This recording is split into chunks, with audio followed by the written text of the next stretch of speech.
As a working journalist, am I concerned about what's happening to press freedom in Hong Kong? Absolutely. But am I going to be lectured on it by plaster saints like the US and its cronies? Absolutely not. Let me tell you why.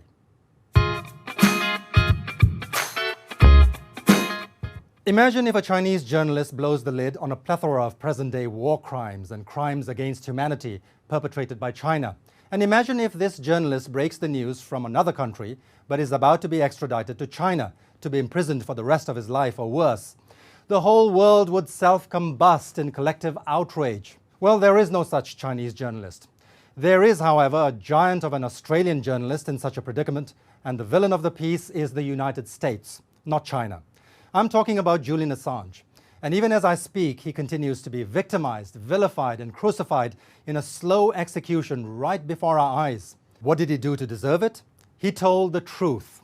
He dared to be the ultimate journalist, exposing American war crimes in Iraq and Afghanistan, the slaughter of civilians, the killing of journalists, the torture of prisoners at Guantanamo, and Washington's secret war on Yemen, where mass murder still continues under the auspices of the White House. Fun fact, all of these are undeniable crimes secretly documented by the US government itself. They were just not meant to be exposed by Assange. The US was so embarrassed and so hell-bent on vengeance that it orchestrated a global campaign to destroy him with the complicity of vassal states like Britain and Australia.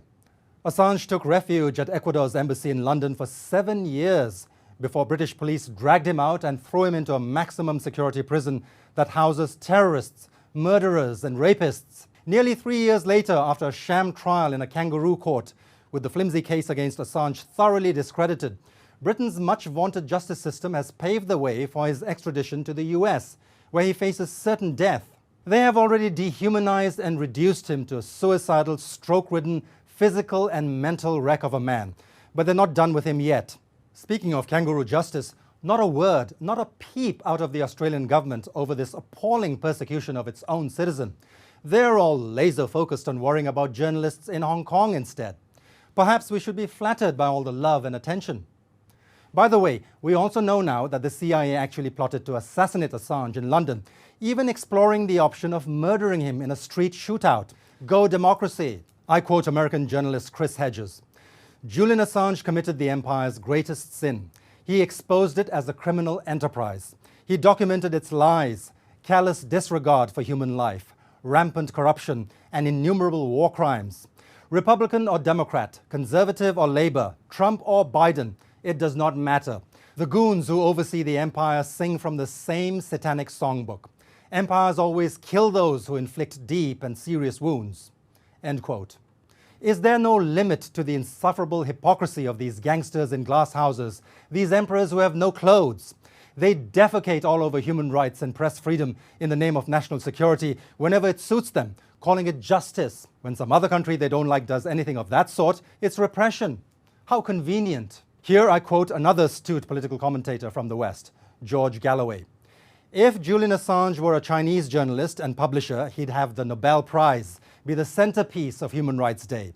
If Chinese crimes rather than American crimes had been revealed by Assange, he would now be the poster boy for the Winter Olympics boycott campaign. End quote.